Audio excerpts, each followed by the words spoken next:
ญชวนทุกท่านเข้าวัดเข้าวารับศีลรับพรหลวงตาเสริมคุณค่าให้กับจิตใจกระทำความดีเรื่องนี้ไม่ต้องอายใครว่างจากการงานเมื่อใดเชิญชวนท่านไปทำบุญกระทำความดีเรื่องนี้ไม่ต้องอายใครฝากเพลงเชิญชวนหญิงชายอย่าอายเรื่องการทำบุญ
เกิดเป็นคนนั้นยากจริงนะ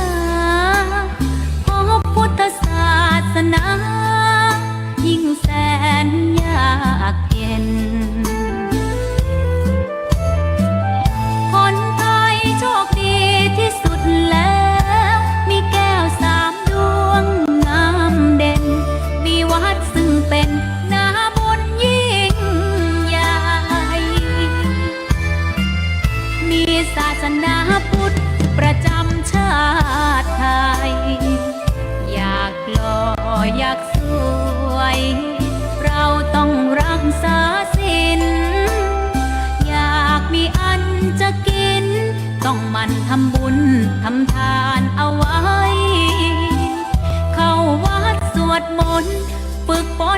ติ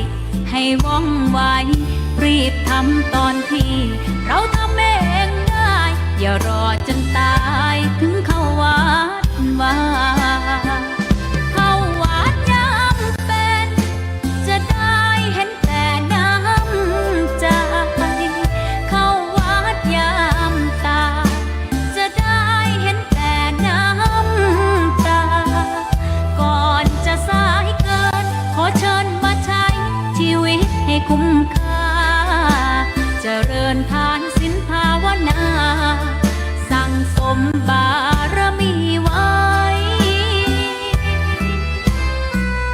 ทำบุญตอนที่ยังมีชีวิตย่อมดีกว่ารอเขาอุทิศบุญให้อย่ามัวหลงเพลินเดินห่างวัดตัวอย่างชัดๆมีมากมายเข้าวัดตอนตายสายเกินแก้กรรม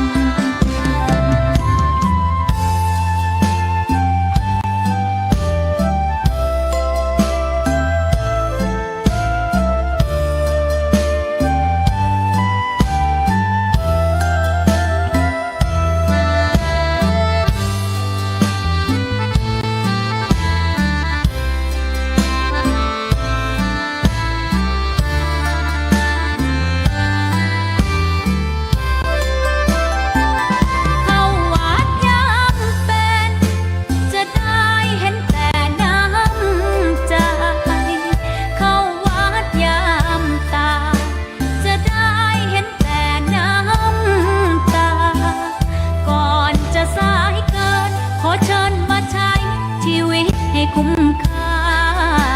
เจริญทานศีลภาวนาสั่งสมบารมีไว้ทำบุญตอนที่ยังมีชีวิต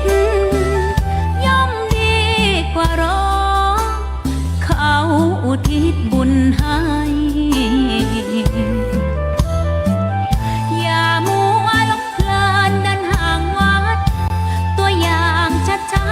มีมากมายเข้าวัดตอนตายสายเกินแก้กรรมเข้าวัดยามเป็นผลบุญหนุนนำเข้า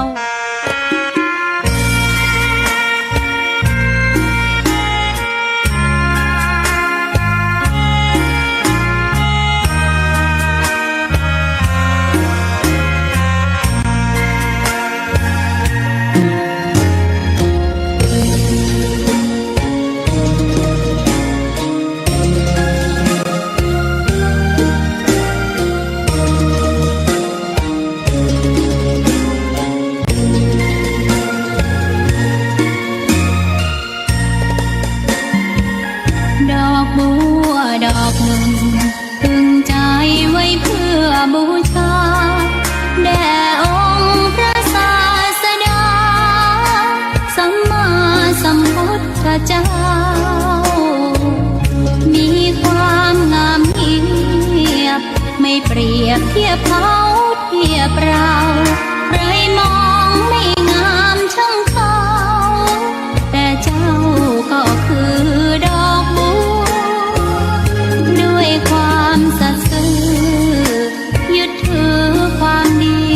เป็นหลักใครรักไม่รักก็ไม่จมปลักมองมัวเมื่อโผล่พ้นน้ำก็เห็นความงาม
คนที่ใจบุญมาโอบเอื้อเกื้อกูลรู้ค่าของบุญเก็บบัวขึ้นมาเพื่อสร้างความดีและสร้างบารมีดังว่าใช้ดอกบัวนี้บูชาพระสัมมาสัมพุทธองค์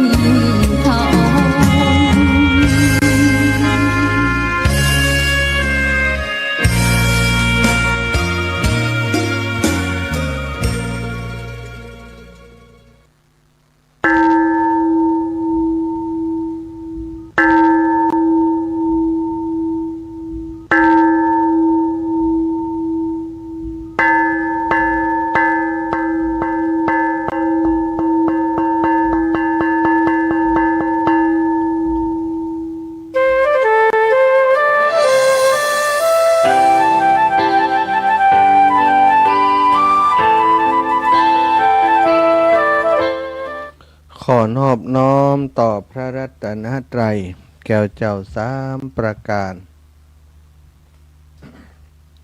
น้อมเอาคุณพระพุทธเจ้า คุณพระธรรมเจ้า คุณพระสังฆเจ้า คุณพระอรหันตเจ้าอริยสงฆ์เจ้าจุตนจุองค์ได้เมตตาแผ่บารมีมาเป็นนาวะโลกุตรธรรมปกเกล่าเกษาปกห่มหักษาครูบาอาจารย์พระมหาเถระพระเทรานุเถระ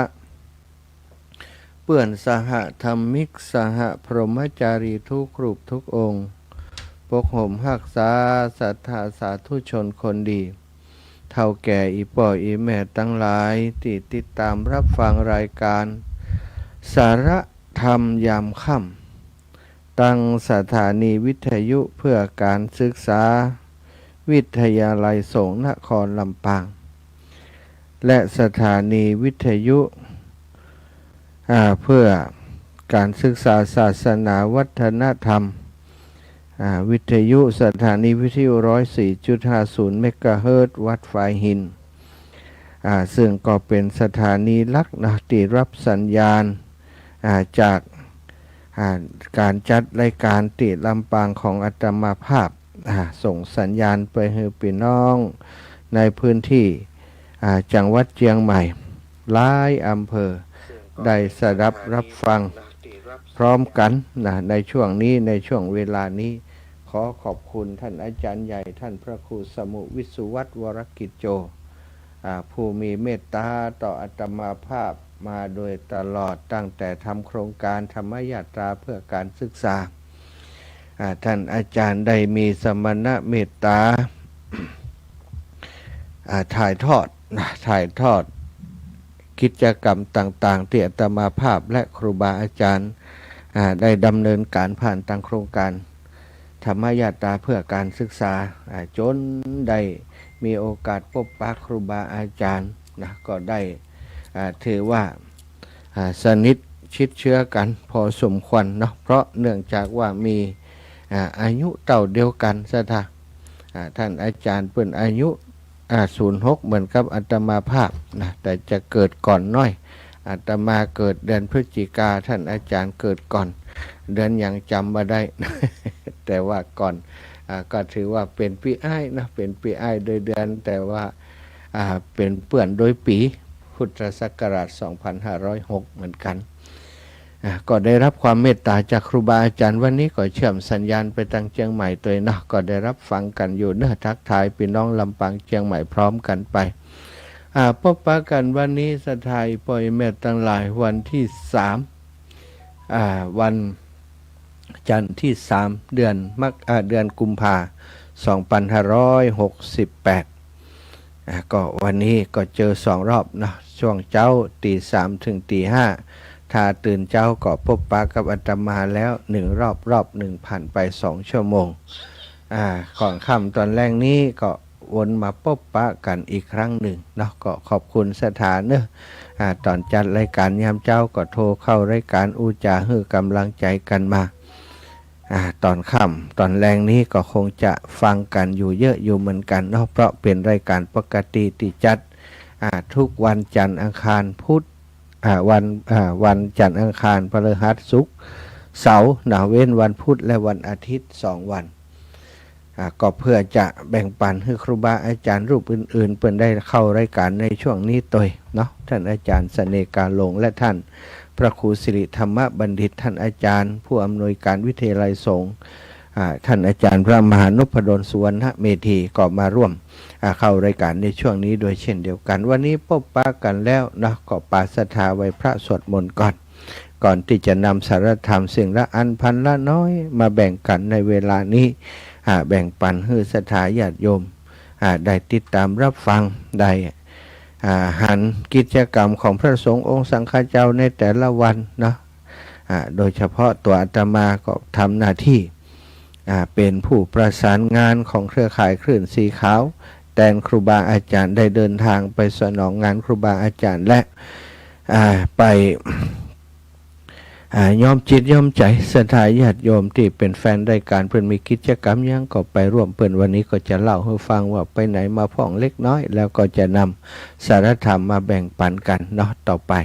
กราบพระพร้อมกันเน้อศรัทธากราบ1พุทโธเมนาโถกราบ2ธัมโมเมนาโถกราบ3สังโฆเมนาโถอิมินาสการเรนะพุทธังอภิปูชยามิอิมินาสการเรนะธัมมังอภิปูชยามิอิมินาสการเรนะสังฆังอภิปูชยามิอะระหังสัมมาสัมพุทโธภควาพุทธังภควันตังอภิวาเทมิกราบสวากขาโตภควตาธัมโมธัมมังนะมัสสามิกราบสุปฏิปันโนภะคะวะโตสาวกสังโฆสังฆังนะมามิกราบ นะโมตัสสะภะคะวะโตอะระหะโตสัมมาสัมพุทธัสสะนะโมตัสสะภะคะวะโต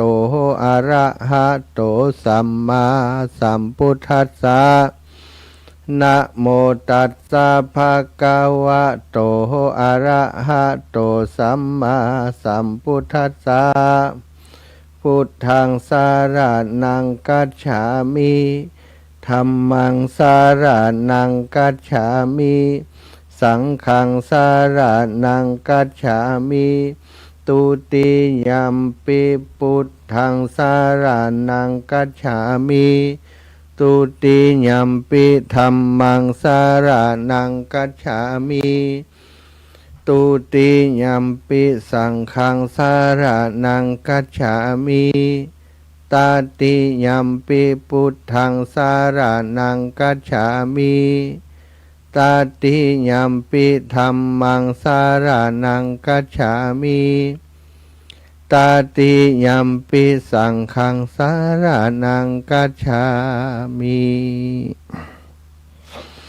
อิติปิโสภะคะวะอะระหังสัมมาสัมพุทโธวิชชาจารณะสัมปันโนสุขโตโลกวิทูอนุตตโรปุริสธัมมะสารทิสัทธาเทวมนุษสานังพุทโธภะคะวะติสวากขาโตภะคะวะตาธัมโมสันทิฏฐิโกอากาลิโกเอหิปัสสิโกโอปันนายิโกปัจจัตตังเวทิตาโพวินยูหิติสุปฏิปันโนภ ภะคะวะโตสาวกสังโฆอุชุปฏิปันโนภะคะวะโตสาวกสังโฆยายาปฏิปันโนภะคะวะโตสาวกสังโฆสามิจิปฏิปันโนภะคะวะโตสาวกสังโฆ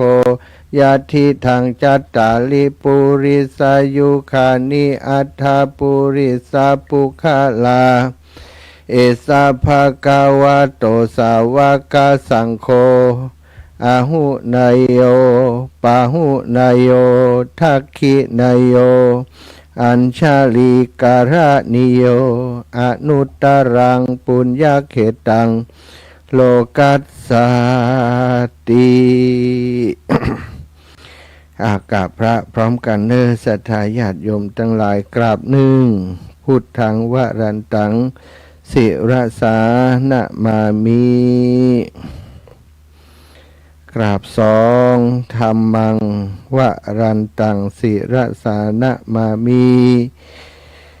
กราบสามสังฆังวรันตังสิรสานะมามิไหวพระสวดมนต์แล้ว ลำดับต่อไปก็จะได้นำสารธรรมมาแบ่งปันกับศรัทธาญาติโยมที่สดับรับฟังพระธรรมยามค่ำเนาะสารธรรมยามค่ำเป็นแฟนรายการกันทุกวันนะสารธรรมยามค่ำ19 นาฬิกาถึง20 นาฬิกาเราจะมาพบปะกันช่วงที่ผ่านมาได้นำธรรมเทศนาธรรมพื้นเมืองเนาะศรัทธาญาติโยมมาแสดงมาแบ่งปันให้ศรัทธาญาติโยมได้สดับรับฟังก็จบไป12 กันเนาะ12 กัน12 กันหลายท่านหลายคนก็ได้ปูจากันเทศกันทำกันไปเนาะเป็นความเชื่อเป็นการสะเดาะเคราะห์ต่อชะตาธรรมให้ชีวิตมีความราบรื่นตลอดปีเนี่ยถ้าเป็นถือตลอดปี2568แล้วก็ปีต่อไปก็ว่าไม่เตดกันให้ใหม่สำหรับศรัทธาญาติโยมที่อีแม่บ่ได้ฟังสักกรรมนะจะพิเศษก็โทรมาอูกันนะถ้าช่วงใดวันใดที่ได้มีกิจกรรมของครูบาอาจารย์ที่เปิดมีงานเนาะบ่ได้ประชาสัมพันธ์ให้เปิ้นก็จะได้นำธรรมที่ศรัทธาปุจจาธรรมแล้วจะเตะถือเนาะธรรมชะตาปีเกิด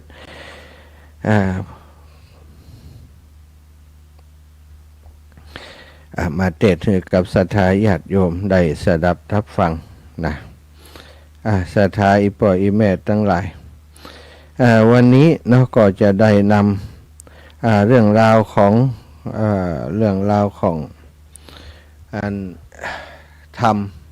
ทำการตั้งธรรมหลวงของการตั้งธรรมหลวง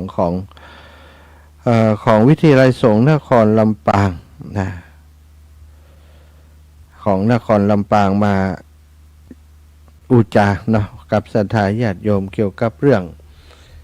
แต่ที่เพิ่นจะเตดธรรมตั้งธรรมหลวงนั้นนะก็มีซึ่งการตั้งธรรมหลวงหรือว่ามหาเวสสันดรชาดกนั้นมีถึง13 กันแต่เจ้านี้ก็ได้อุจาไปถึงกันที่เปิ้นแต่ละกันเนาะที่มาที่ไปเป็นอย่างใดอานิสงส์จะได้อะไรยังนะเรื่องราวโดยย่อโดยสังเขปของแต่ละกันแต่เจ้านี้ได้ว่าไปถึงกันทศพร19 คาถาก็ว่าด้วยพร10 ประการที่พระอินทร์ทรงประทานแก่นางเทพธิดาชื่อว่าพุทธดีผู้เป็นมเหสีซึ่งทูลขอไว้ในวันที่จะจุติจากสวรรค์ลงมาเกิดในโลกมนุษย์ พร10ประการที่นางทูลขอเช่นขอให้เกิดในสีวีปราสาทก็คือขอให้เกิดไปอยู่ในปราสาทของกรุงศรีวีปราสาทก็เป็นที่อยู่ของเจ้าพระวงศ์เจ้าเจ้าเจ้ากษัตริย์สถาขอให้จักคูชาติคมขำขอให้คิ้วโกงขนงดำขอให้มีนามว่าพุทธดีขอให้ได้พระโอรสผู้มีบุญขอให้ท้องบานูนเมื่อคันมีนี่ขอสิ่งเหล่านี้เนาะ ส่วนอานิสงส์ของการทศพรก็คือจะได้หู้จักเป้าหมายในการอธิษฐานใจในการทำบุญทำกุศลเพื่อหวังจะให้ตนได้ประสบความสุขอย่างใดถ้าเราทำคุณงามความดีถ้ามีความฝันความหวังเนาะถ้ามันบ่เกินจริงไปความฝันความหวังนั้นก็จะประสบความสำเร็จได้เหมือนกับนางพุทธดีที่หวังไว้แล้วก็ขอพรจากพระอินทร์ก็ประทานพรให้เนาะกันที่สองกันหิมปานนั้นมี134พระคาถาเมื่อพระนางพุทธดีจุติจากสวรรค์มาปฏิสนธิเป็นพระราชธิดาของพระเจ้ามัทธราชเมื่อเจริญวัย16 พรรษาได้รับการอภิเษกเป็นมเหสีของเจ้าสัญชัยพระประมุขแห่งนคร4 ปี4 ปีก็ได้อยู่4 ปีแต่ประสาท4 ปีแต่เนาะสถาต่อมาก็ประสูติพระราชโอรสก็มีพระนามว่าเวสสันดรนี่เกาเงื่อนกำเงื่อนเกาก็เกิดขึ้นอย่างนี้ในวันเดียวกันนั้นติพระเวสสันดรเกิดนางก็มีช้างชัดทันได้ตกลูกเป็นช้างเผือกขาวบริสุทธิ์ชื่อว่าปัจจยนาคะต่อมาพระเจ้าสัญชัยได้มอบราชสมบัติแก่พระเวสสันดรและได้ทรงอภิเษกกับนางมัตสีเป็นกู่บุญกู่บารมีกันแล้วก็ได้บริหารบ้านเมืองพระเวสสันดรมีนิสัยน้อมไปในการบำเพ็ญทานทรงมุ่งบริจาคทานนี้เป็นอารมณ์เพราะว่าจัดสุดท้ายต้องการจะเพื่อจะขจัดความตนีที่เหนียวมันหมดสิ้นไปเมื่อเกิดภาวะฝนแล้งในแคว้นกลิงคราชกลิงคราชประชาชนก็มาขอจ้างปัจจยนาคะพระองค์ก็ประทานให้เป็นเหตุให้ชาวเมืองแบบพอใจขอให้พระเจ้าสนชัยเนรเทศพระเวสสันดรไปอยู่ป่าหิมพานต์นี่สัตว์มีอยู่134กันก็ไปฟังกันเนาะปูจาภัยแล้วก็ภัยเกิดปียังก็ไปปูจาปีนั้นเดี๋ยวจะบอกว่าเกิดปีใดปูจาธรรมผูกที่2นี้เนาะ อันที่ส่งชั่วชีวิตหนึ่งจะบัพลัดพรากจากคนรักของรักจะมียศศักดิ์ที่ตนพึงปรารถนาการที่3เนาะแต่คืนได้สรุปไปตอนเจ้าที่ผ่านมาการที่3ทานนักกันอันนี้คาถานักหน่อยสถา209พระคาถาก่อนที่พระเวสสันดรจะเสด็จออกจากนคร4 ปีทรงบริจาคทานมหาทานชื่อว่าสัตตสดกมหาทาน7 สิ่งละ1007 สิ่งละ100ก็เป็น700อย่างจ้างม้าวัวควายหลายอย่างเนาะสถาทาสีทาสาติดินสปะเนาะทรงมีพระนางมัตสีกันหาชาลี4 ชีวิตเสด็จตามเมื่อบริจาคทานแล้วก็เสด็จไปป่าหิมพานต์ระหว่างทางก็ยังมีคนมาทูลขอราชรถและก็ม้าพระองค์ก็ทรงเมตตาประทานให้ได้ที่สุดก็ได้ต่างพระองค์ก็อุ้มพระโอรสไปคือพระเวสสันดรพระนางมัตสีก็อุ้มลูกเตียวไปป่าหิมพานต์อันนี้ส่งของผูกนี้ความมีชีวิตสมบูรณ์พูนสุขและความมีทรัพย์สินมั่งคั่งมันคงลงตัวเพราะถูกจัดสรรบันดาลด้วยทานบารมีสัทธา ซึ่งใน3กันที่ได้สรุปไปเมื่อตอนเจ้านั้นกันที่1ทศพรนั้นสำหรับผู้ที่เกิดปีชวดมีคาถาอยู่19คาถากันที่2หิมพานต์สำหรับผู้เกิดปีฉลูมีคาถาอยู่134คาถา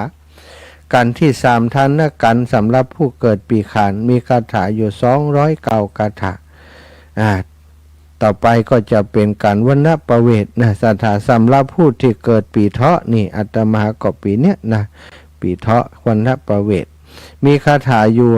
57คาถายังเป็น51สกรรมจ้า 51ก็ไปแล้วออกไปแล้วเนาะสถาผูกที่สี่นี้เรื่องเป็นอย่างใดศรัทธาญาติโยมการที่สี่วรรณประเวทนั้นนะมีคาถาอยู่57พระคาถา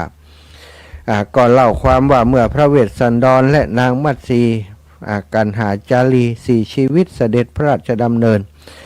ไปสู่ป่าพระนาสนความก่อทราบถึงพระเจ้าเจตราชกษัตริย์แห่งมาตุลนครจึงทูลอ้อนวอนให้ทรงเป็นกษัตริย์ครองมาตุลนครแต่พระเวสสันดรก็ทรงปฏิเสธพระเจ้าเจตราชจึงได้ทรงพรรณนาหนทางไปสู่ป่าหิมพานต์ว่ามันโคตรเคี้ยวเลี้ยวลดประการใดได้ทรงให้พรานเจตบุตรเป็นผู้กำหนดจุดรักษาประตูป่าเพื่อระวังรักษาบ่ให้ภัยไปรบกวนสี่กษัตริย์นี้ในครั้งนั้นก็มีพระอินทร์ก็มีเทวปัญชาเฮือกับวิษณุกรรมเทพสลาเทวดาเนรมิตศาลาเฮือสองหลังเฮือพระเวสสันดรพระนางมัตสีกันหาจารีได้ทรงผนวดเป็นดาบสมีอาสลมศาลาอยู่2 แห่งเป็นที่ทรงอาศัยนี่สถากะวรรณประเวทการอยู่อาศัยในป่าเนาะในการนี้อานิสงส์ชีวิตจะได้รับการคุ้มครองให้แคล้วคลาดปลอดภัยในที่ทุกสถานในการทุกเมื่อถ้าภัยปูจากันนี้นะก็สำหรับคนที่เกิดปีเถาะเนาะเกิดปีเถาะปูจากันนี้เนอะศรัทธาญาติโยมสำหรับการเทศที่จะปูจากันนะปูกันละ199โอ้อีแม่มีบัตรถึงกดเท่าได้ก็ได้ศรัทธา10 สาวไปก็ได้เนาะเฮาปูจาร่วมกันบันไดหมายความว่าจะต้องฮือคนเดียวคนนั้นอีแม่ปูจาแล้วเป็นของอีแม่คนเดียวบ่ใจเนาะไปหอมไปเปาะกันไปเปาะกันก็ถวายองค์เตศติเหลือก็เอามาเป็นกองทุนพัฒนานิสิตวิทยาลัยสงฆ์นครลำปางนครลำปางอันนี้การที่สี่วรรณประเวทต่อไปเป็นการที่5นะการที่5การชูชกสถากล่าวถึงชูชกผู้เข็นใจการนี้มี79พระคาถากล่าวถึงชูชกผู้เข็นใจอาศัยอยู่ในบ้านทุนวิทย์ต่อเนื่องเมืองกาลิงคราชผูกนี้นะสำหรับคนที่เกิดปีมะโรงมะเส็งนะเกิดปีมะโรงมีคาถาอยู่79พระคาถาสถาเป๋มะโรงเป็นเจ้าภาพการเทศกันนี้เนอะสถาญาติโยมชูชกนี้นะก็เป็นตัวละครดังในเรื่องของพระเวสสันดรนี่นะถ้าเป็นพระเวสสันดรเป็นพระเอกอันนี้ก็คือตัวร้ายร้ายที่สุดชูชกนี่นะตัวร้าย อาศัยอยู่ในบ้านทุนวิทย์ต่อเนื่องเมืองกาลิงคราชนั้นนะชูชกคนนี้ก็ได้ขอทานเป็นอาชีพขอทานได้สตังมาเที่ยวขอทานมาได้100กหาปณะโอ้สตังนักจะพกติดตัวไปตลอดก่อนนักก่อนลำบากสถามันเป็นเหรียญเป็นอย่างอีกเนาะก็เลยได้นำไปฝากเปื้อน ที่หูใจคนหนึ่งพราหมณ์ผู้หนึ่งเป็นเปื้อนที่หูใจกันฝากไว้เป็นเวลาเมินนานโอ้ปู่พราหมณ์ที่เป็นเปื้อนที่ฮับฝากไว้นั้นก็ว่าโอ้เปื่อนตัวถ้าจะไปขอทานเจอใส่โง่เหี้ยวเขี้ยวขอหรือว่าเจอใส่เสือมัมกินไปแล้วตายไปแล้ว ก็ ก็เลยว่าโอ้มันมาเอาชักเตือเฮาก็มีตังใจเดี๋ยวนี้อย่างใดดีก็เลยเอาตังปู่พามมาใจไปใจมาจนหมดแซดสถาพอหมดแล้วพามนั้นปิกมาว่าปู่ชายโชคปิกมาปิกมาจะเอาสตางค์คืนสองผัวเมียพรามก็บอกว่าบ่มีใจไปหมดแล้วไปหมดแล้วเนี่ยอย่างใดดีปู่พามก็บ่ยอมชูโชคก็บ่ยอมจะฟ้องร้องนะคนสมัยก่อนถ้าบอกว่าบ่เอาโลบ่ได้ฝากโลก็บ่ได้เนาะเพราะว่าเปิ้นมีความซื่อสัตย์กันนะซะท่าเอาอย่างอีบอกว่าเฮามีลูกสาว1,000 คนท่านดูหน้าก่อนชอบก็สนใจก็ถ้าสนใจจะเอาลูกสาวนี้คือเป็นภรรยาไทยทองไทยแตนเงินคำขาบัตรได้ติดใจไปชูโชคหันอมิตรตาก็เปิงใจนะศรัทธายอมนะอมิตรตาเมื่อได้ไปเป็นภรรยาปู่ชูโชคก็ปฏิบัติปัดปู่ดูแลเป็นอย่างดีเป็นที่ด้วยความที่นางเป็นคนที่เป็นกุลสตรีเป็นเมียที่ดีความดีของนางนี่ก็ล่ำลือไปในหมู่บ้านล่ำลือหมู่บ้านก็ให้เกิดสถานการณ์วุ่นวายในทุกครอบครัวคือพวกสามีต่างได้ช่องตำนี้ภรรยาของตนว่าสู้อมิตรตาบ่ได้ขนาดนั้นเปิ่นผัวเท่าเปิ่นยังดูแลผัวอย่างดีหมู่สู่เขานี่เท่าก็เท่างามก็บ่งามแล้วก็ขี้ข้านเหี่ยวะ ภรรยาทั้งหลายเนาะเมื่อถูกเปรียบเทียบก็มืดกะนะเนี่ยมืดเนี่ยอย่างบ่ได้จะด่าผัวกันด่าบ่ได้ก็เลยไปด่านางอมิตรตาปะไหนด่าฮั่นอีนี้ได้ผัวเท่า คนหน้าตาจะดีจะได้มีผัวเท่าไผบ่เอาน้ออีกอะเนาะด่าบ่ต้องสลิดวัดเก่งบ่ต้องสลิดมามันเดี๋ยวนี้นะทำดีเกินหน้าเกินตาเดี๋ยวระวังเถอะอย่านางอมิตรตานี่ไปที่ไหนก็โดนด่าอย่างนั้นโดนด่าอย่างนี้ก็เลยบ่อยากจะออกไปไหนก็บอกสามีชูโชคก็หลงไหลในความงามของเมียอยู่แล้วก็เลยได้คิดว่าอย่างใดถ้าเมียบอกออกไปข้างนอกเขาจะต้องไปหาคนมาเป็นคนใจรับใจแต่ว่าบ่มีตังจะไปจ้างกึดใดว่าพระเวสสันดรมีลูก2 คนไผขออย่างก็ฮื้อหมดเขาจะไปขอลูกป่ะก็ไปขอกันหาจารีมาเป็นข้ารับใจจึงเดินทางไปถึงวันณสถานที่พรานเจตบุตรรักษาประตูป่าอยู่ก็ได้หลอกหล่อพานที่ในธรรมเนี่ยเป็นตาดิม่วนเนาะสถานเนาะ มีหมา32 ตัวอีกอะคอยช่วยเหลืออันของพรามเจตบุตรเนี่ยจะคบปู่พามขึ้นต้นไม้กำบอกอันเกี่ยได้อันนี้พระราชสารของพระราชา มาทูลเชิญพระเวสสันดรกลับบ้านกลับเมืองวะจุเขาเนาะพามหมู่อันเป็นตัวโกงนี่มันจุได้มันสนใจมันจุมาเอาเพื่อเอาตัวรอดสุดท้ายพราหมณ์เจตบุตรก็ลงเชื่อเลี้ยงดูปู่เสือเป็นอย่างดีเลี้ยงดูปู่เสือเป็นอย่างดีก็ส่งพราหมณ์ส่งชูโชคไปพร้อมนี่ซะท่าเรื่องนี้ก็ไปฟังโดยละเอียดเนาะชูโชคนี่หลวงป่ออันวัดเวียงหนองร่องกันเนาะวัดหนองร่องจะเป็นองค์เตศนะหลวงป่อนี่เตศเก่งเนอะ อันนี้ส่งในการนี้เกิดไหวพริบในการเจรจาเป็นที่มาของความสำเร็จจะประสบช่องทางที่ดีมีชีวิตที่ดีขึ้นท่องเที่ยวอยู่ในตระกูลและสังคมที่ดีมีซึ่งกัลยาณมิตรรอบด้านแน่สำหรับอานิสงส์ของกันนี้นะสัทธาผู้เป็นปีมะโรงเนาะปีมะโรงเจ้าภัยที่เกิดปีมะโรงก็ปูจากันนี่เนอะสัทธาแล้วก็ผูกที่6นะผูกที่6นี้การจุลพลจุลพลนี่มี35คาถาอันนี้ก็จะพัฒนาถึงเส้นทางในป่าโปร่งป่าเล็กซึ่งเป็นที่เดินของพรานเจตบุตรชี้คือชูโชคเดินไปหาพระอัจจุตะหรือสีเพื่อจะให้ชี้หนทางที่จะไปต่อถึงเขาวงกฏอันนี้ก็พัฒนาไม้ พันไม้พันตอกไอ้ยังต่างๆสถาการเดินทางในป่าเนาะอันนี้ส่งกันนี้จะเป็นคนบัดหลงไหลในอบายามุขบัดติดสุขอย่างมัวเมาเหมือนกระทงหลงทางตลอดชีวิตนะบัดเป็นคนหลงในเส้นทางชีวิตในกันนี้จุลพลก็ปีมะเสงนะปีมะเส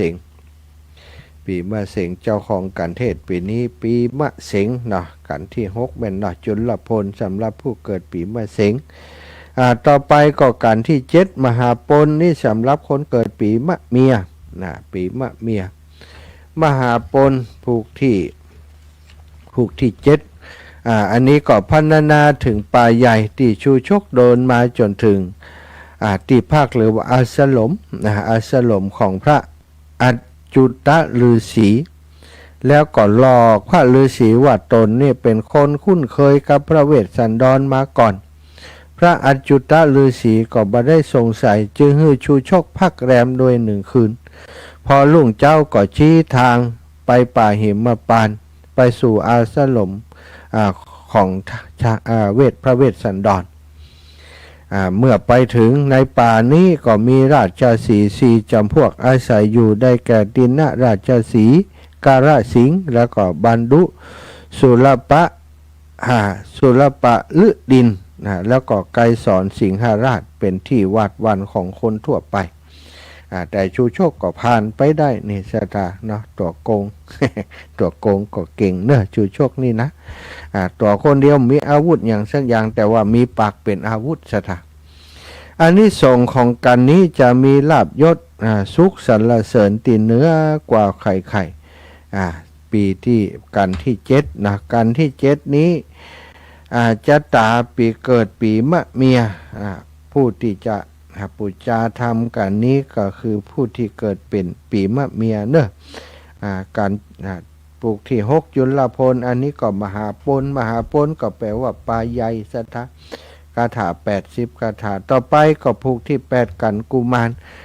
ารนี้รู้สึกว่าท่านอาจารย์ที่จะเป็นองค์เทศนี้ก็คือท่านพระครูสังฆรักษ์รัตอัตถ์นะที่วัดหาริการามจากจังหวัดลำพูนจะมาเทศกันนี้นี่จะมาเทศกันนี้ก็เป็นครูบาอาจารย์ในเครือข่ายคลื่นสีขาวอีกรูปหนึ่งเนาะที่จะมาเทศกันนี้นี่ก็รูปมี3 รูปด้วยกันเนอะครูบาอาจารย์คลื่นสีขาวที่จะมาเทศปีนี้มีหลวงปู่พระครูปฏิภาณธรรมทินมาเทศคาถาปันมาเทศอานิสงส์เวสสันดรวันที่7นะอันนี้วันที่8ก็จะมาเทศนะพระครูสังฆรักษ์รัตอัตถ์การที่8กันกุมารมี101พระคาถาอันนี้ก็กล่าวถึงชูชกผู้ผจญความยากลำบากเดินทางไปขอ2 กุมารจากพระเวสสันดรขณะที่นางมัตสีเข้าไปหาผลหมากรากไม้โดยความห่วงใยจึงสั่งเสียกุมารทั้ง2ให้ระวังเนื้อระวังตัวพ่อแม่ฝันบดีตะคืน กันหาจารีก็พากันเดินลงไปซ่อนตัวอยู่ในสระบัวพระเวสสันดรหู้จึงเดินตามรอยเท้าไปเรียก2 กุมารขึ้นมาจากสระให้มาเป็นสำเภาทองพาพระองค์ไปสู่นิพพานแล้วพระองค์ก็ทรงโยก2 กุมารให้กับชูชกบันดาลให้เกิดความมหัศจรรย์จนแผ่นดินไหวสั่นสะเทือนไปหมดสถานชูชกนั้นพอได้2 กุมารแล้วก็ผูกแขนเคี่ยนตีต่อหน้าพระเวสสันดรจนพระองค์เกิดบันดาลโทสะเกือบจะระงับสติไว้บ่ได้เกือบจะฆ่าผู้ชูชกไปเห็นแล้วถ้าฆ่าก็จบข่าวเลยกลับไปตกนรกเหมือนเดิมนะก็จะสร้างสมบารมีมาแหมโอ้ก็เป็นเรื่องยากแต่ว่าพระองค์ก็ระงับไว้ได้สุดท้ายก็เลยได้คือตาลลูกซึ่งเป็นเหมือนแก้วตาดวงใจไปเนี่ยสถาว่าใจเรื่องธรรมดานะเนาะลูกเต่าเนี่ย อันนี้ถ้าปารมีเฮาถึงว่าทำได้อย่างใดใจร้ายเหลือเกิน แต่บ่ได้ใจร้ายสถาหวังเพื่อจะเป็นสำเภาทองสำเภาทองไปสู่มหานิรปานไปสู่มหานิรปานเพื่อก็จะนำพาสัตว์ผู้ทุกข์ตมทั้งหลายเจ้าโลกทั้งหลายให้พ้นจากความทุกข์นะบ่ได้ทำเพื่อตัวเองประการเดียวนี่สถาอานิสงส์ในภูนี้จะประสบชัยชนะในทุกกรณีจะมีปัญญาบารมีเจิดจ้าสามารถคบคิดปัญหาต่างๆได้อันนี้คืออานิสงส์นะผูกที่8กุมารเนาะกุมารกันกุมารนี่นะกันกุมารผูกที่8นี้สำหรับผู้ที่เกิดปีมะแม่นะมะแม่มีคาถาอยู่101คาถาสัทธาปูจากผังปฏิทิกันได้เนาะผังปฏิทินี่ 1,000 ดวงนะอาตมาก็ปูจาเตยเปิ่น10 ดวงแล้วเนาะได้โอนปัจจัยไปให้กับวิทยาลัยสงฆ์นครลำปาง 1,000 บาทก็ได้10 ดวง10 ดวงไป เพราะว่าดวง99เหลือห้านแหม10 บาท 10 ดวงไป กันที่9อันนี้กันเด็ดเนอะสำหรับกันมัดชีผู้เกิดปีวอกมีคาถาอยู่90คาถากันมัดชีสถา อันนี้ก็เรียกน้ำตาเนาะตึงกันกุมารตะกี้ ถ้าเปิ่นใส่กาบใส่อย่างเนาะองค์เตดนี่ปีนี้นี่องค์เตด จะเปลี่ยนองค์เตดหน่อยองค์เตดจะเป็นท่านอาจารย์พระมหาสมชาตินันทธรรมิโกวัดหนองยาวเนอะบัจเจสมชาติชาทะปัญโยตอนนี้นี่เตดได้สถา เตดมัดซีบ่ได้กันอื่นก็ไม่ได้นะเพราะว่าบ่ได้ฝึกฝนด้านนี้คนที่เปิ่นจะเตดทำหมู่นี้ต้องฝึกฝนต้องมีครูบาอาจารย์ขึ้นขันตั้งขึ้นครูนะถ้าบ่อันนี้มันบ่ใจมันบ่ถูกแบบแผนเปิ่นสถาการมัดซีการที่9กันมัดซีมี90พระคาถาอันนี้ก็กล่าวถึงนางมัดซีกลับจากป่าหาผลไม้บาหันพระกันหาจารีก็อ้อนวอนถามพระเวสสันดรพระเวสสันดรก็ถ้าบอกนางก็จะนางก็จะสลบสลายตายไปกับพระเวสสันดรบัดตอบเพราะหันว่านางกำลังเหนื่อยมาเพราะทราบว่าลูกลักพลัดพรากจากไปเกรงว่าจะเป็นอันตรายที่เกิดขึ้นจากความโศกเศร้านางมัตสีออกตามหากันหาชาลีตลอดคืนยันรุ่งรู้สึกเหน็ดเหนื่อยเป็นอย่างยิ่งสุดท้ายก็สลบไปพระเวสสันดรก็โยกเสียนของนางขึ้นวางบนตักแล้วเอาน้ำลดพระอุระน้ำลดอกลดพระอุระเมื่อพระนางฟื้นคืนมาจึงตรัสบอกความจริงและขอให้นางอนุโมทนาสาธุในสาธุการในปุตตทานครั้งนี้สถาความเป็นแม่เนาะเจ็บปวดขนาดไหนที่ต้องสูญเสียลูกไปเนี่ยเสาะหาตลอดคืนก็คงอินดูเนาะสถาไฟฉายก็มีเดินไปเนาะเดินจนมดแหงสลบสลายไปกันนี้นี่เรียกน้ำตากันกุมารกันมัดชีนี่ทาก็ไปแอวไปพอเนอลุดไปแหมแล้วนี่ลุดไปเนอศรัทธาญาติโยมขออย่างใดเอามาแล้วกลับมาแหมใหม่อันนี้บ่มาโห้ยศรัทธาตายแล้วสำหรับอันสถานีวิทยุสถานีวิทยุเดตมาขออนุญาตเช็คกับเพราะตอนนี้ที่อาตมานี่เนาะมันลุดไปนะสถาที่สถาก็คงจะลุดไปเหมือนกันขออนุญาตเช็คสถานีเนอะเข้าใหม่มีปัญหาแหมละอินเทอร์เน็ตของอาตมานี่อินเทอร์เน็ตมันบัดเน็ตเสร็จแล้วมันเป็นว่าน่าจะเป็นลิงก์สถานลิงก์อันอย่างก็โปรแกรมที่ออกอากาศโปรแกรมที่ออกอากาศมีปัญหาแท้เลยสถานอย่างใดนี่น้องนัดต้องมาแก้ไขโดยด่วนแล้ว น้องนัดอ่ะเอาเป็นอันขอขอเปลี่ยนสลับซับเปลี่ยนไปเป็นอันนี้ก็แล้วกันน้องนัดเดี๋ยวแจ้งน้องนัดก่อนจะทาก็จากไลฟ์สดเอาถ้าบ่อ่านก็บ่ได้ละนี่หมุนเวินอ่ะลายลุเนาะลายลุแตะ เดี๋ยวขอกำเด้อสถายก่อนที่สถายจะโทรมาน้องนัดสถาพรสุธาคำน้องนัดอยู่ไสอยู่ไกลเสียแล้วน้องนัดก็จากไลฟ์สดเอาเนอลูกสำหรับวิทยุวัดไฟหินถ่ายจะดีอยู่เพราะเพิ่นเกาะจากไลฟ์สดทุกวันแต่ของน้องนัดนี่ส่วนใหญ่จะเกาะจากอันลิงก์ลูกอันตัวนั้นมีปัญหาแหมละตอนนี้มันบ่ขึ้นลูกก็จากอันไล่สดของปอกครับอ๋อได้ครับ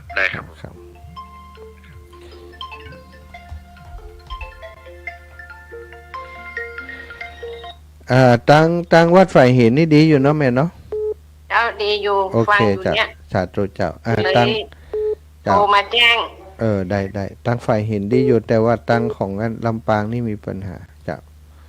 สาธุเจ้าแม่สาธุค่ะสาธุเน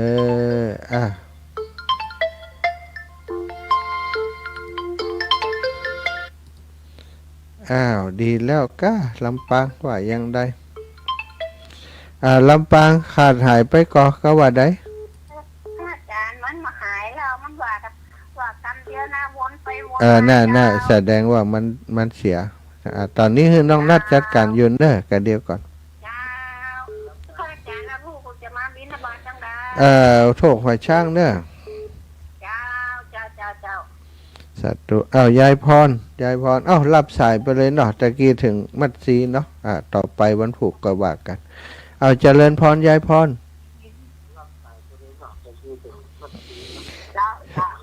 ปิดวิทยุก่อนกะอย่ามาลึกหน่อยนะยายพรนี่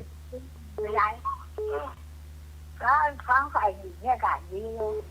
ไฟเห็นนี่ดีกะแต่ลำปางมันใช้ลิงก์มันเข้าทางลิงก์มันแบบได้เข้าทาง Facebook ยายลำปางนะตั้งทางนี้ลำปางมันดีอ่ะเจ้าสาธุเนยายเนอแฟนพันธุ์แท้กะจะเลินพรนมัสการครับจะเลินพรแก้วครับจ้าชัดเจนดีก็วัดไก่นี่เสียงดังฟังชัดครับดังไก่ขนาดครับเพิ่นเกาะจากอันยังก็ Facebook ไลฟ์ชัดเจนดีแก้วเสียงดังครับเนาะชัดตุเนอบอกคือทางสถานีลำปางถ่ายทอดตั้งทำหลวงครับเนาะก็จะถ่ายทอดอยู่แล้วก็ตั้งไฟหินถ้าจะรับสัญญาณไปอยู่ใช่ทั้งคืนเลยเนอะเดี๋ยวจะทำหนังสือขอตั้งพัดไฟหินตัวเนอะสัตว์ตุเนอะอยู่ใกล้ๆนี่ผมจะไปร่วมงานตัวครับเนาะไปว่าใกล้ว่าไก่แล้วนี่ไปเชียงใหม่ชั่วโมงเดียวคนขี่จุนี่มาใครอู้ตัวสาธุบุญรักษาครับครับแม่ซิมมุนีแก้วเจริญพรแม่แม่ซิมมุนีแก้วเจริญพรเจ้าลูกเจ้าแม่อ้วนตังมือแล้วลูกแม่หอมอย่างก็อันอย่างว่าเตียนก๋วยเตี๋ยวก็ไม่5 ชิ้นก๋วยเตี๋ยว5 ชิ้นละอันกระถิ่น100อันก๋วยเตี๋ยวโรงทาน100อันการทำ100อันพวกนั้นวิไลเสียงวิไลเสียงเนี่ยแล้วนี่กลัวมือเรื่องโมเดลลูกแม่เจ้าสาธุเนอะสาธายาติโชว์กรรมการเนี่ยโชว์กรรมการเกิดเนี่ยปีแรกตัวได้50 ตันเจ้าแม่บอกว่าบอกงานแข่งขันอะไรเจ้าสาธุเนอะสาธาขอประกาศกรรมเนาะสำหรับอัน ตีสถาญาติโยมให้หอมมาเนอะให้หอมมาอันงานตั้งทำหลวงนี้ แม่ชื่นกันท่าตันได้หอมก๋วยเตี๋ยวเนาะ200แล้วก็เปิ่นได้โอนเข้าในวิทยาลัยสงฆ์นครลำปางหอมอันผัดติดหอมเกาะหอมงานตั้งทำหลวงนี่แหม200เนอะแม่ชื่นกันท่าตันป่อสมชายแม่แสงล่าทันตแพทย์หญิงอาริยากาใจหอมก๋วยเตี๋ยวมา100แม่ขจรสารปี พร้อมกับครอบครัวของเปิ้นเนาะหอมวิทยาลัยสงฆ์200นะแล้วก็ก๋วยเตี๋ยวแหม200เจริญพร ลูกเจ้า เจ้าแม่ แม่สนใจหนานแม่จะเอาตังค์คุณลูกปุ้นนำป้ากันสิมดตลอดหน่อยแม่ เจ้าแม่เป็นเจ้าภาพอย่างก็ก๋วยเตี๋ยวล่ะ ก๋วยเตี๋ยวกับที่วัดเชียงใหม่น่ะยังละร้อยแหละ เจ้าโอเคเจ้าเรียบร้อยเจ้าแม่สาธุค่ะสาธุค่ะสาธุมีแม่บุญไลพงพิงแหม100 บาทพี่น้องจากเมืองพร้าวเนื้อครอบครัวสุชาตินี่นะได้ร่วมบุญไปเจดีย์ซาวเนาะไปวัดเจดีย์ซาวแหม200 บาทงานพระราชทานเพลิงศพหลวงปู่สำหรับศรัทธาที่จะร่วมบุญฝังผัดติดเนอะสามารถโอนปัจจัยเข้าไปในกองทุนของพัฒนากองทุนการศึกษาพัฒนาพระนิสิตของวิทยาลัยสงฆ์นครลำปางได้เลขที่บัญชี503 606 1799 503 606 1799 503 606 1799เนาะสถาเป็นเจ้าภาพได้เนอะในตามเลขที่บัญชีนี้ศรัทธาญาติโยมใครจะเป็นเจ้าภาพผางผัดติดกาจะร่วมบุญลักษณะใดการเทศกาอย่างต่างๆเนาะก็สามารถโอนไปร่วมบุญในบัญชีของกองทุนการศึกษาพัฒนานิสิตวิทยาลัยสงฆ์นครลำปางได้เลขที่บัญชี503 606 1799ธนาคารกรุงไทยส่วนจะร่วมบุญอีแม่จะเป็นเจ้าภาพก๋วยเตี๋ยวด้วยนะก็แจ้งมาเตียตมาได้เนาะก๋วยเตี๋ยวนี้อาตมาทำอยู่2 ตีเนอะช่วงนี้นะก็มีของวิทยาลัยสงฆ์นครลำปางแล้วก็จะทำไปวัดพระเจดีย์เสาหลังนอกงานพระราชทานเพลิงศพหลวงปู่เจริญพร0946กราบไหว้สาเจ้าแม่วันนั้นว่าวันลุงก็ยังมาแหวกบ้านสิบ้านหยังบ้านแม่เฟียงบ้านแม่เฟียงอันเป็นว่ามันเวลามันค่ำละวันนั้นเนาะกลับมาประจำตันออกรายการรู้ไหมวันนั้นเนี่ยก็ว่าคนนี้ยังมาแหวก มันเวลาน้อยเพราะว่าลูกปุ่นมาก็มาแวะตุ่มกล้วยมาอย่างก็พอเบิ่มเวลาเหลือมาถึงชั่วโมงแล้วก็ผังกลับนะอันลำเดือนนี้อันถ้าสมมติว่าห้องไปห้อมผลก็ได้เนาะหอมแพกอะหอมไปหอมปุ่นเลยก็ได้ไม่จะหอมอย่างพ่อก็ไปหอมวันนั้นเลยก็ได้เนาะเจ้าหอมกันเทศหอมนั้นคนนั้นจะไปวันที่6นี่เนี่ยไปอย่างวันที่6วันที่ยังมัน7กับ8นะวันที่8ก็หมูหัวแล้วว่ามันเป็นวันที่6ใจล่ะใจวันที่6มันจะเด็ดจ้ะวันที่8ปุ่นวันที่7นี่ก็พิธีเปิดแล้วก็อันหลวงปู่ด้อยจะมาวันที่7นี่นะหลวงปู่ด้อยจะมาเตดอานิสงส์กันเวสสันดรแต่ว่ามันก็ 2-3 ภูกเนาะวันพุธวันที่8นี่จะนักตั้งแต่ภูกที่1ถึง13มั้ยอันก็ไปวันที่8นี่เนาะเจ้าแม่เจ้าสาธุสาธุเจ้าโยมแม่อันนี้แม่ทาเนาะเจ้าเจ้าแม่ทาเจริญพรแม่กาบแก้วสีอินแก้วไหว้ซะเจ้าก๋วยเตี๋ยวแม่ตีมจร200นะเจ้าแม่กาบแก้ว200แม่น้ำเงินราชบุรุษ100เจ้าจำได้ก็วัดว่าน่ะมาตักบาตรวันไหนเจ้าแม่ได้ใจนี่พระอาจารย์อยู่นี่ช่วงนี้เบิ่มมาอยู่เดี๋ยวอาจจะเป็นวันฮื้อแม่เนอะฮื้ออันสลาเมียนไปส่งฮื้อวันพระอาจารย์วันฮื้อวันพระเจ้าวันพระแหละเลยวันพระก่อนนะเจ้า จะได้ใช้หนี้กันติด ได้ได้ได้เดี๋ยว 200 เจ้า 100เจ้า100ละ10 เจ้าสัตว์ทุนาเจ้า เจ้าจันตุเจ้า เจริญพรแม่บรรเย็นจันตะวงศ์ ดูสการไหว้ศาลเจ้าท่าน เจ้าแม่ พี่แม่จะไปที่ห้อมกันที่200ไหมเจ้า วิทยาลัยสงฆ์ไปหอมพูดเลยเนอ เราแม่ไปห้อมพุ่นเลยแม่ จ้า ไปนครสวรรค์กำลังกลับมีเจ้า เปิ่นไปแอวโลนี่หึ เจ้าไปแอล ให้อนุโมทนาเจ้า มุนบาทบ้านสีมะเก้าผมได้เจ้า เจ้าโยมแม่ ยัง สี จะ มา บอก เก้าวันผูกไปอันโถกหอยช่างวันฮื้อเนาะวันฮื้อไปปุ่นกันได้ เจ้า เจ้า เจ้า เจ้าสัตว์ทุนะแม่นะ แล้วก็ตั้งที่ห้อมกันเทศเอาไปคือวันนั้นเลยเนาะ เจ้าได้เจ้า เจ้าแม่ก็จะไปได้แม่บัวเย็นนะเป็นว่าจะไปนะ เจ้าแม่ เจ้า สัตว์ทุเนอจ้า มาพูดถึงตู้เจ้า บุญ เจ้า รักษาบุญรักษาอยู่ดีมีสุขนี่แม่ เจ้า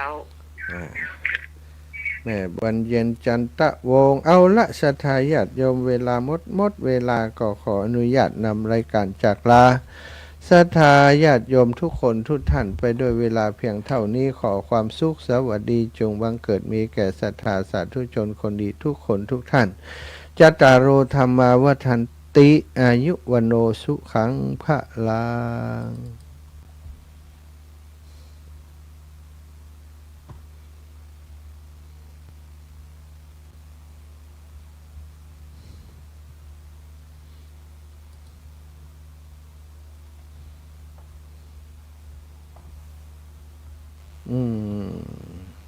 อันนี้ยังมาขึ้นนะ